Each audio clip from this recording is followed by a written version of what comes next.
Ladies and gentlemen, welcome back to DoubleO on the Low. Yes, this is a different intro. I know you don't have to tell me.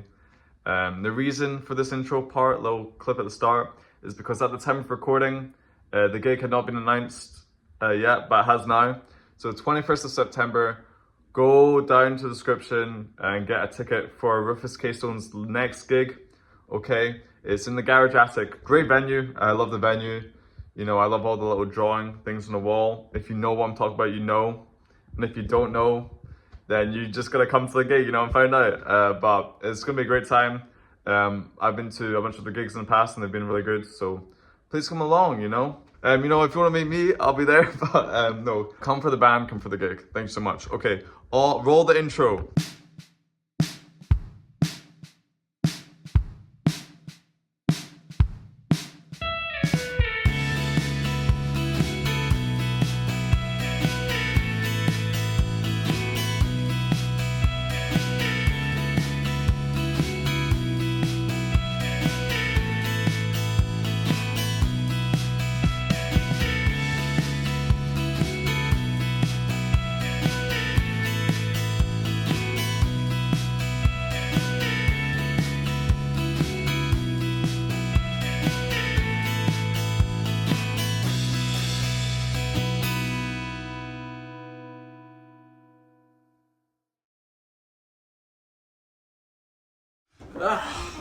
Ladies and gentlemen, welcome back to DoubleO on the Low. Today is a beautiful day in Glasgow once again. We also film beautiful days here. And we have a very special musical guest on today. But before we introduce them, ladies and gentlemen, if you're a fan of the DoubleO late night show, this guy co-hosting today is involved with 90% of those stories. Please give a warm welcome to today's co-host, Charlie Cameron. Welcome to the show. Hello everyone. How are you doing, Charlie? I'm alright, not too bad. So this is actually the second time you've co-hosted a DoubleO on the Low. And the first time there was a little bit of a disaster, wasn't there? Yeah, the Huel incident was not my finest moment. Was it the Huel mix-up of 2025 February? I think it must have been just. It's what they deserve for Huel. So having Huel, the socket incident. Shout out to them, of course. Again, a little mention here on the show. But Charlie, that's not the main reason I invited you here to co-host. Is it not? There's a confrontation that needs to be done. It needs to happen. Okay. Yeah. To set the story, ladies and gentlemen, me and Charlie here, we're at a dinner down in Oxford. Oh. And do you recognise what I'm wearing right now, Charlie? What is this suit jacket? Yeah, that's the one from the formal dinner. The formal dinner that we went to. It was a business meeting, let's say. And me and Charlie were flying down from Edinburgh. We agreed to meet at the airport at 5 a.m. And of course, what we wanted to do was wear our suits for dinner. But we didn't want to get them crushed up before the dinner. So we decided to wear the suits down on the flight at 5 a.m. And I go into the terminal, and ladies and gentlemen, someone is not wearing their suit. What happened there, Charlie? Well, I didn't have enough luggage space to store my suit properly. And I realised that, it was going to be really hot when we were in England, so I thought I can take my trousers and my shoes and my shirt and my tie in my bag, and then I can ask Hugo or Connor for one of their respective suit jackets that I can, blend in. No, that's understandable, but there was an agreement beforehand, Charlie, to wear the suits on the plane, so we'd also blend in with the London business crowd that early in the morning. I didn't think there was going to be a lot of London business crowd on the plane, but I was proven wrong. Morning flight. Planes are quite big, aren't they? Yeah. We're flying to Luton, so that was the... We were flying to Luton, ladies and gentlemen, and let me tell you, we're not doing that trip again. But what ended up happening, Charlie, you got to Oxford and the suit jacket they gave you, what was up with it? It was slightly too big. Slightly too big, ladies and gentlemen. That's what happens when you don't listen. No. Well, it was either slightly too big or made of tarp. Yeah, okay, that's fair. Oh yeah, that was... Don't know what was up with Connor. Yeah, Connor's suit jacket is not not the standard, no. not very high quality. Well, I think he was wearing his good one, and then, yeah. That was the main confrontation, Charlie, that I wanted to confront you on. Sorry about that. Nothing really got resolved there, but I just think it's a funny story. Yeah, bro, thanks for coming on, man. You're welcome. And ladies and gentlemen, Charlie Cameron, he'll be sitting on the side of this interview tonight, so... Ladies and gentlemen, with a funky guitar tone, It's Rufus K Stone. Welcome to the show. Welcome to the show. How are we doing? How are we feeling? Good. Well, I think we should start formally, of course. Could you please introduce yourself and what you play? I'm Donald. I play guitar and do backing vocals. I'm Charlie and I'm the lead vocalist. I'm Sonny and I play the bass guitar. And of course, sadly, we're missing Milo, ladies and gentlemen. Our drummer. How did you guys first originally form and all that stuff? Want to take this one? I think you should take it, Sonny. I mean, no, because you're the first one to kind of set up the project. So do you want to talk about It it? was me, and then there was a person Anna, and then we were like, it was a bassist originally we had, who was called William, and then we needed a drummer, and then we were trying to find a drummer for like ages, like 6 months, like max. So we went through so many drummers, and then like we tried to figure out, and we found someone called Violet, and then Violet came along, and then we were like, and the bassist left, and then we were like, damn, and then it was like, oh, we'll get Sonny. I was like, oh cool, and that's how me and Sonny met, and we've been friends ever since. Yeah. Cute little story. Nice. And then kind of since then it's been. I wouldn't say we've had a lot of lineup changes. Yeah. Kind of since then, but it was kind of when unfortunately Violet kind of couldn't continue with the project. Then we brought in Milo, and kind of from there it started to kind of find its form, Yeah. which is kind of where it's at currently. And then 4 months ago, Charlie's been brought in. I'm here. Welcome, Charlie. Welcome, Charlie. Originally, you didn't have a vocalist Yeah. as Rufus K Stone. Yeah. So, kind of, how did you? Who did the vocals for that? It was me, because I was like writing all the lyrics and like the vocal stuff. We got a gig, and then we were like, oh, we need to find vocals by then. And we were like, I think it was like the month before it, and I was like, I'll just sing, because I just sing at rehearsals anyway. But then the gig didn't really go that well. I like to look at my guitar when I'm playing, and then I have to, and how the mic was set up, I had to always look straight, I couldn't look down. So I was kind of like messing up, and then because there's so many pedal changes as well. That is pretty rough. Is that why you do that? Yeah, that's why I always like the mic down, so I can see everything, but I always kept putting the mic up the sound tech, and that's so I couldn't see anything. Yeah, because you want to get that kind of position Yeah, where no, I you're. just want to look cool. It's your main goal. That's my main goal all the time.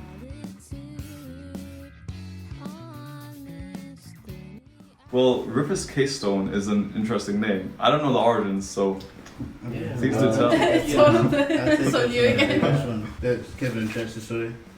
So basically it was a guy, Anna, he was telling my story how a guy had like some boring name, don't even know what his name was originally, it was like something really boring, and he legally changed his name to Rufus K Stone.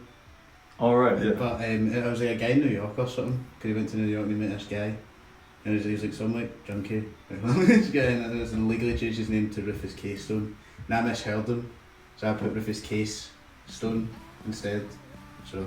And it's just kind of stuck. Yeah, just Yeah. get stuck. Yeah, because we had like so many other names like Orbit or something. Brain lickers as well. Brain That's kind of one lickers. for the. That's And my that's, favourite one that you guys said, I won't lie. I think my personal favourite is Donald and the Valentines. I quite like that at one point. But, Donald and the Experience. Yeah. Oh, that just sounds weird. No, but it's What kind of is the genre you play and kind of how you describe it? I mean, well, kind of shoegaze was kind of the term was coined because the guitarist would use so many pedals and effects. They'd just be gazing at their shoes the entire time. So that's kind of where it came from. I It's- didn't know that. No, yeah, but it's kind of like I don't know. What would you say? Like it's kind of alternative rock, effect heavy on the guitars. Can be quite, I guess, melancholy and can be reverb. slower. Yeah, Yeah. quite moody and stuff. And then the funk stuff's just funk. Some of the time signatures, I think, in the drums are Oh quite yeah. funky. Mm. But our drummer's not here to talk about that. No, basically the idea was just like the whole thing is when we were starting it as well. Is like I at the time I just wanted something like not new, brand new, but like something like it didn't sound like every other single band. Just playing to kind of stick out a bit. So I was like, what could like two genres like somewhat work together? And then I was like, oh, funk and then shoegaze. And Yeah. because that's like the two genres I still like. I think they work pretty well. Yeah, I agree with you. I saw you guys last Wednesday and it was a really fun gig. Yeah, no, thank you. Very high energy as well from your crowd and stuff. It was great. Thank you. Before we kind of talk more about live performance, do you think it's time for drinks? Yeah, sure. I was waiting for it. Yeah, to be honest. One good thing the Americans did for beer. Yeah, for sure. Alright, do you want to 3, 2, 1? God, I'm so Did not strong. do I that didn't need well. to twist that. It's so strong. I didn't need to twist that, to be honest. Talking about your drinks, is there kind of a reason behind each one? I mean, can be, I guess it's kind of usually different show to show. I wouldn't really say there is a certain drink that we all have in common. Because Charlie and I don't really drink that much in general. So, and if I'm there, usually it'll be like a rum or something. But anytime outside of a bar, it's a beer like this. And then I don't know, Milo and Donald just kind of whatever's about really. But Whatever's the cheapest to get, and that's Yeah. ours. I don't drink before shows because I will forget lyrics and it's not worth it. Yeah, But I always get like a slightly more expensive drink, so I've got my mojito. It's cheaper in a can, but like it's like a reward afterwards. and Just Donald, the cheapest option. cheapest option, to be honest. That's very fair, man. It's a good philosophy to have. Me and Charlie Everything else is run with that philosophy. See, student life. Yeah. That's what you gotta do, yeah. Talking about, traditions and whatnot, do you have any pre-show rituals at all? As a band or As a personal? band, I don't know. We That's- don't actually. That's when we do the stadium stuff. You open your hand in like a circle. We're Yeah. not doing Fortunately, we're not quite No, there we're yet. not. Rufus gets though. Yeah. Just in case you're on 3 guys. 1, 2, 3. Yeah. almost it. You do it in front of the audience. Guys, come on, get in the crowd. Come on. After sound check, our gear's on the stage, so we can't really get access to it until we're up there. But if I can get my bass beforehand, usually I like to go through just some like warm up exercises, kind of get my hands feeling a little warm, so I'm not going up like super cold. Yeah. That's kind of usually mine. Some skills in there. Some skill, yeah, Yeah. just getting the fingers moving, pretty much. Charlie, any vocal warm-ups at all? Yeah, I do a bunch of scales, different noises Mhm. to different spots like head voice and all that. Warming up all of it. I usually there's wee YouTube videos I follow at home usually. Mhm. They're quite useful. I was trying to get myself in the headspace of it. And then try to just see like, oh, we'll be playing in front of people. So it's a bit Yeah. entertaining. Your first gig was last August in Audio Lounge. Is that correct? Wasn't it? That's- Yeah, I think that might be the first one we have like photos of. Oh, The right. first one was Yeah. Classic Grand, That's we were the 3-piece, but I don't think we Yeah, had they get photographer photos of for that. that gig. So first one, I guess, on paper is Audio, which was I thought that was kind of Yeah, it was pretty good. good, pretty good gig. We've got nice hopes, but not too bad. Yeah, I was, still just getting, I guess, used to playing in front of a live audience, I guess. Yeah, and kind of comparing like that first gig to playing at McCool's last Wednesday. Like, how have you grown since then? Do you think? I think we've just kind of got comfortable as like a Yeah. band and playing together. I think because what me and Sonny and Mal did, we kind of, before we did like the first gig at the Classic Grand, we like kind of just rehearsed like a year and just like wrote stuff. Well, not a year, but maybe like half a year or something. Yeah. Like half a year, we just like sat and wrote stuff. And then I think it was good because we kind of got like, the idea we wanted to do and move forward. But I think because we've done that, like now we know what the sound is and what we're aiming to do Yeah. with a lot of songs. So I think that's a good way to do it. I think we're just a lot tighter Yeah. as a unit now, and I think it's also just the comfortability playing just in front of people and kind of even like switching effects pedals. We're kind of more used to that stuff now and kind of all that. So In a good place. yeah, that's it. And Charlie, kind of joining this 3-piece, how was that kind of for you? How was that? Was it intimidating in any ways? It's always a little bit intimidating auditioning for that was my first ever audition for a Mhm. band. Every other band that I've been in was formed from friends, so that was intimidating. But because I came in and you guys were quite tight, so I was like, oh. But I really enjoyed it, hence why I'm still here. But yeah, I felt a bit more comfortable because I've done gigs beforehand. So it was fun to get to do it again. And do you think you kind of want to play in other cities? Yeah, Yeah. that's the I know next we've move. Yeah. been talking about that recently, kind of trying to expand their sound as much as possible and try and get some new fans. We're kind of talking about where we'd like to play and trying to find promoters and stuff that could potentially give us a gig. Any promoters watching this show, please Oh, get in contact with us. Please. Please. Yeah. We're looking at Edinburgh just now. I think that would be. Yeah. But anywhere in Scotland, honestly. Yeah. We're both Edinburgh boys, so Alright, okay. we want everyone to come over to Yeah. Edinburgh to play. You currently have 2 singles out now, Thronus and New Night. And writing credits on Thronus are Donald and Milo, and New Night is Donald and Sunny. Kind of when you're kind of going into writing, what is like the Rufus Case Stone process of it? Sounds good. Yeah, Donald, you can start with this. Sunny? No. No. It would basically be, it's kind of somewhat changing now, I think. We're kind of changing up a bit, but at the time, like when we were doing like Throws in the Neck, I would just like come like a full song was written and that, and then I would show it to them, and we just play it in that rehearsal, see what kind of dynamics not be like, and then we would kind of move from there, and then probably like change it moving forward. Yeah. So, but it's kind of changing now. It's kind of, we would be like a wee riff I'll come in with, and then we'll kind of build it from there. Mhm. What I expect. Yeah, a lot of the time, you know, I'll just be hanging out in my house, and then I get like 5 videos from Donald saying he's like got like a new song, and then I'll kind of like sit there with it, and then try and come up with something, and then we'll kind of take into practice, and then usually Milo kind of comes up with something kind of on the spot, and then we'll try and record that, and then kind of over the next few weeks kind of refine it until we're quite comfortable with it. I think recently you and me have kind of just been swapping lyrics between each other and saying yes we like that, no we don't like that. There's mostly been other like your ones, but Like we write a little bit differently. Yeah. It's but that's what we meant. it works, man. When you combine 2 different Yeah. writing styles, Yeah. that's You're quite metaphorical, I'm quite literal. Yeah. So it's trying to find the balance between the Poetic, no. poetic. Yeah. Okay. And do you have any kind of places you go, like when you're thinking like I want to write some lyrics, or do they just kind of come naturally? Personally, it just hits me in the moment. I'll write it down in my notes Mhm. app and then expand on it later. Yeah. But I write a lot from personal experience, so it's more just sitting down and going through memories. I think for me. Don't know about you. No, I just kind of like, it would hit me as well, but I always just like write one lyric down and then I'll like come back to it later in life.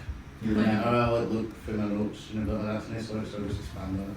Yeah, it's pretty lazy for me. When I write stuff, but Whatever works, you know. yeah. Do you ever think like when you're writing music, how it's going to kind of translate to like a live performance setting?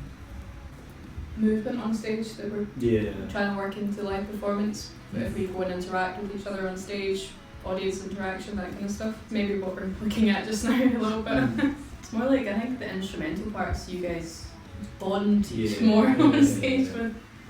And yeah, it's just kind of like if me and Milo we kind of playing something together, we kind of go and kind of interact with each other in that way. But we're kind of trying to expand that more to like the whole band. So that there's times, I think in Thronus there's kind of that part at the end of the intro where it's just the bass and the guitar, and then me and Donald kind of to look at each other so that we're actually in time.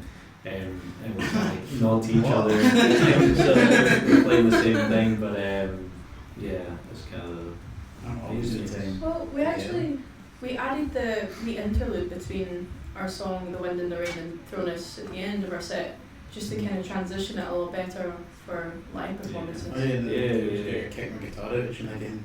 Did you? I didn't. Yeah, no, I What's kicked my that? guitar out again. We did that at rehearsal. I kicked my guitar out and it was like urging the whole thing. And I worked in the set and then it was that one.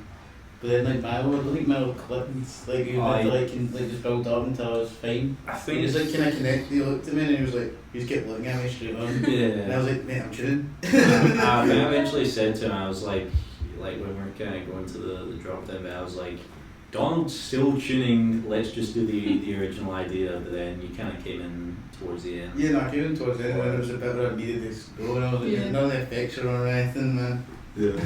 Well, that's the thing. Like, you see, when there's a song that you need to tune down for. Phil's gone. Yeah, Yeah. Yes.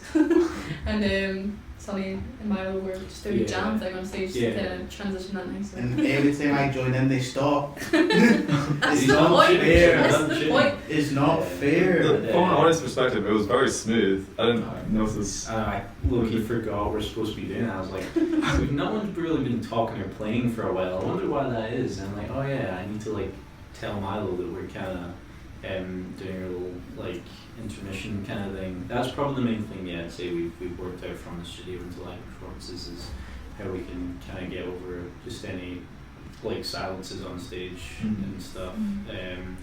But I think improv's another thing we've kind of gotten better as a band for live. Just if like occasionally someone will like miss a mark or something, we all know to kind of like look at each other and like work it out together, kind of on stage, so that everything still goes smoothly. We've been talking about like, you know, when you put a live set together, is there any other key things you think about, like the energy in the room or kind of the gradual builds of a set?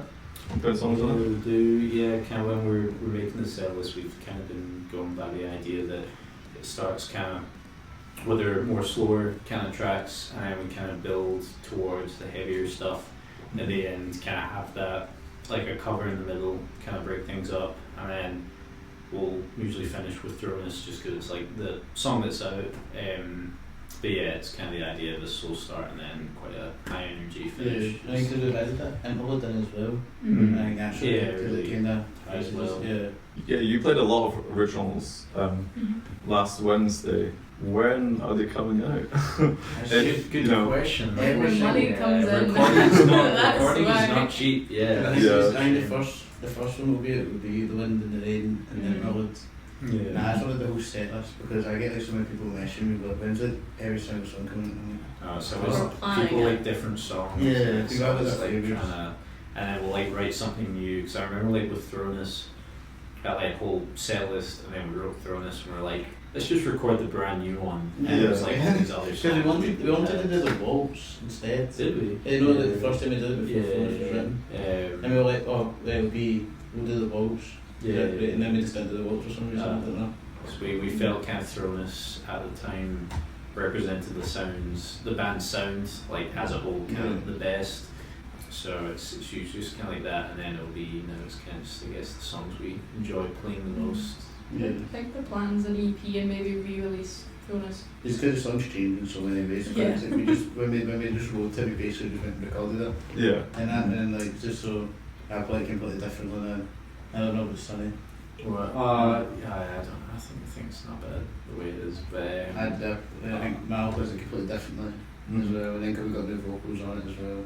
Yeah. So I think it's a nice move. I love all the different parts. Like I love like the main kind of riff idea behind it on the guitar. I love my part the most. I like the bridge as well. kinda. Yeah, I was getting the point in the song is because I think at the time when writing like all the songs it was kind of just A to B. It was like verse, chorus, with a bridge. But I was like, I just add more stuff into it, and that's what the whole idea was. That's the thing with a lot of the songs now, that it's not really verse, chorus, there's a lot of Yeah. random I don't know. bits. I'll write a full song, but no, it's too A to B. And I like just, and then I'm like, I need it to be more like Pink Floyd, just more longer. I just need to take it all in. Yeah. And do you think Throwness kind of like writing that song kind of opened you up to like all your other songs now, like writing in that kind of direction? I think it was probably definitely a part of it. I think it was more because I think at that type of time it was more like, oh, it needs as well. It needs to be a funk bit, or this needs to be a shoegaze bit because that's like the type of genre we were trying to be. But like, I think like, because of Throwness, I was like, it's a bit more easier to if you do it correctly to fit it all in, and then if you have an understanding of it. And then now it's so much easier because it's just kind of the way I play now. It's just kind of funky, so I get out of it. Your foot tap. Yeah, it's less Claypool. It's less Claypool. yeah, I think our kind of when we started the genre thing was a bit more strict. It was kind of like it needs to be funk and shoegaze, but now we've just kind of like opened up, and it's through all the, I guess, the influences that we have like musically. It's now kind of like there's elements of prog stuff, like different time signatures. There's elements of just like alternative rock in general. There's some like heavier stuff. There's some kind of slower stuff, and it's all just kind of like melding into its own sound, which is pretty cool. Rufus Case Stone. Exactly. Yeah, exactly. That's exactly. what I'm hoping. Yeah. Our own genre. Yeah. Kind of talking about, you know, your influences and inspirations. Do you have any artists that you look up to specifically for like the writing stuff? I think Don should go first. It's all like funk bands for me. I like how I think it's as well like how a lot of their songs are placed out. You know, and I think like funk is so catchy. They could be like the riff or the vocals or something. I think that's like a big part of it. And I like a loads of genres, to be honest. I'm just the type of guy who likes goes like reggae to like hard techno. It's just like weird. But I enjoy a lot of it. But I think probably like, the top three for me probably like Parliament, and Slow Dive because of the shoegaze, and then probably Stone Roses. That's probably bands I really like on that. So I'd say mine, honestly, when I first started writing music, was 12 Pilots, because there's no set genre to them, I don't think. So it was quite interesting to listen to that, and that really inspired me personally. It's not necessarily what inspires music now. I guess it's more the writing style. Maybe. What's wrong with that band? Man. no, I had the Trenches jumper when I was like 12. I agree with it. Like, I've been a fan for 10 years, like maybe. Yeah. So- Great after Trenches.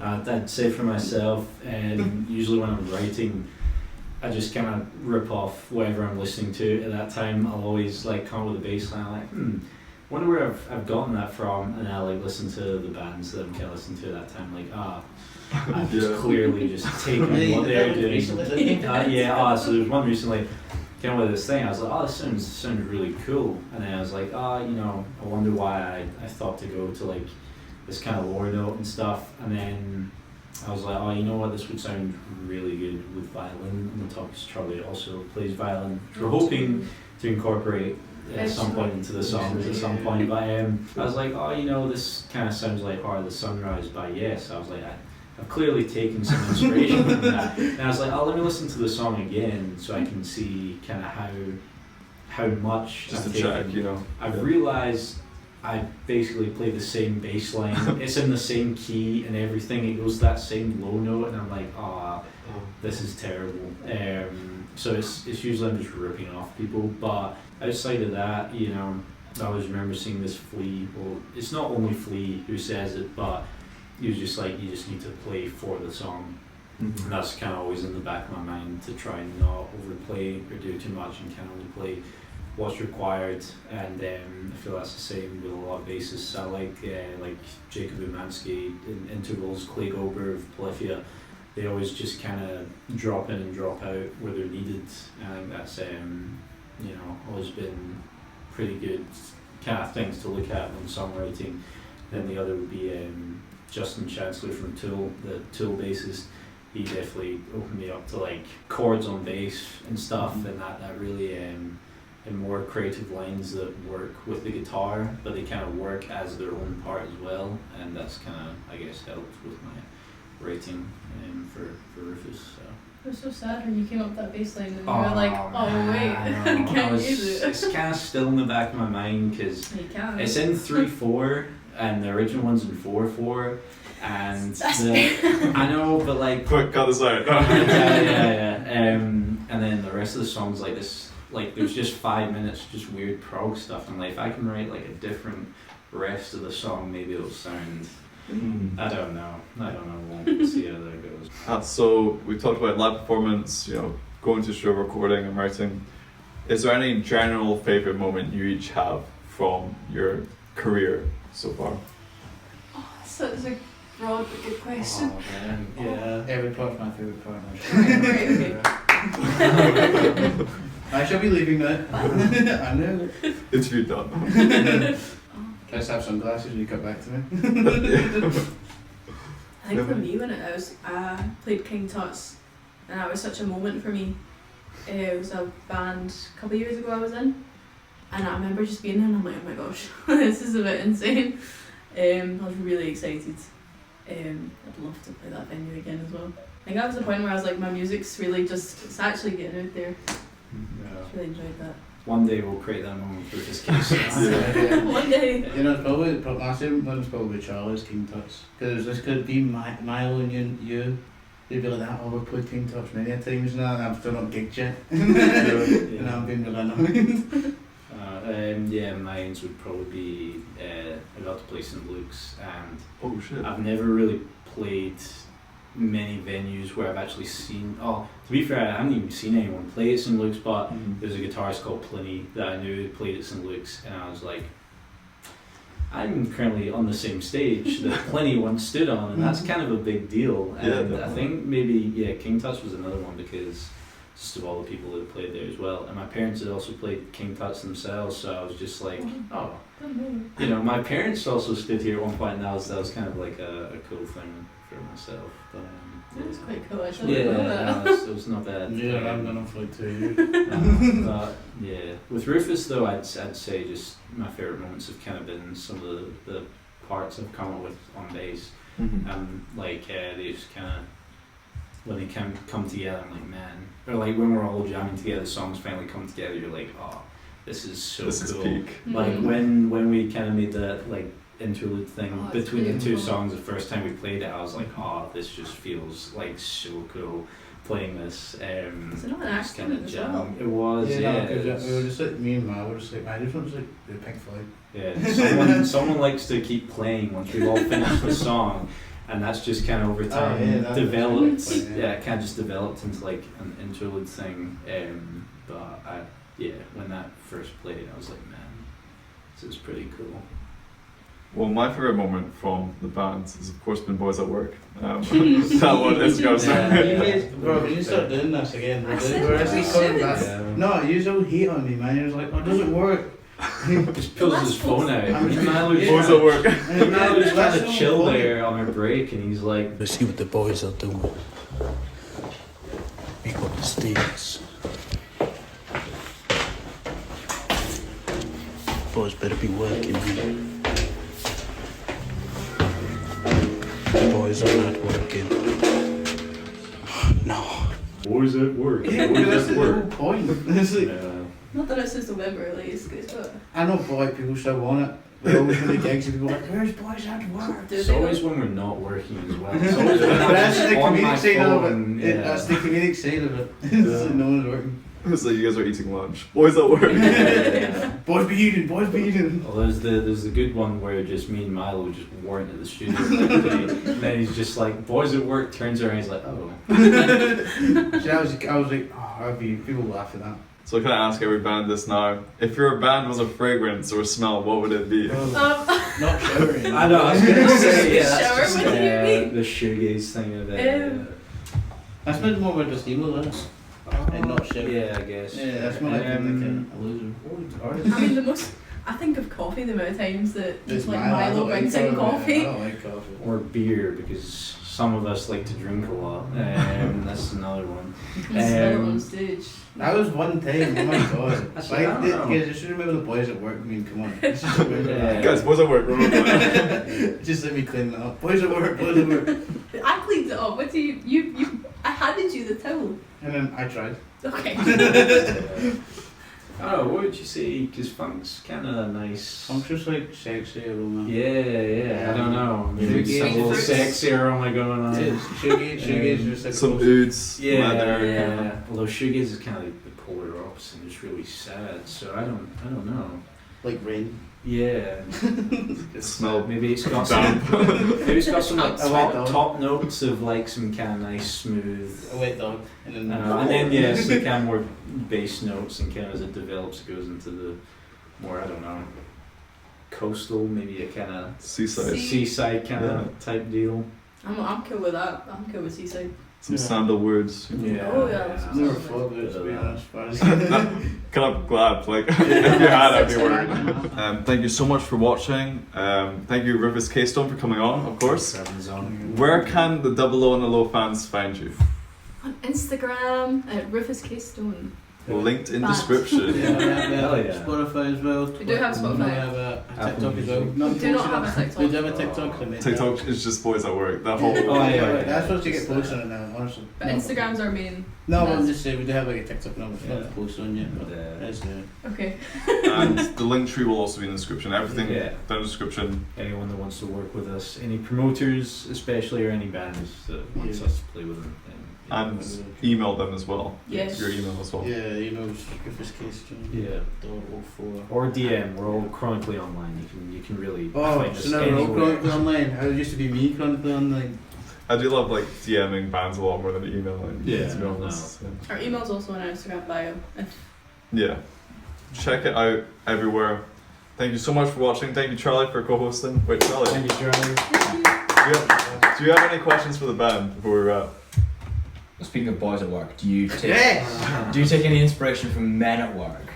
No, I wasn't Oh. gonna do it at the time, but like now because like it's been said so many times, it's kind of clicked in my head now. That's what I could have been.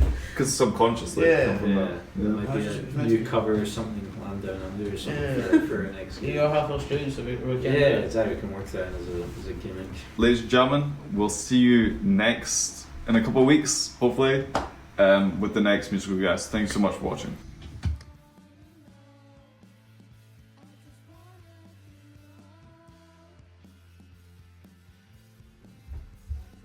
Fine, should pick up everything pretty clearly. Yeah, we good to start? Yeah, sure. Oh, actually, we do this. We're doing a new walk-on thing. Oh, okay. If that's So okay you with always you. walk in. Yeah, if that's okay. We're gonna be so awkward walking in. No, you see, bro, it's like Champions League final, Sonny. Yeah.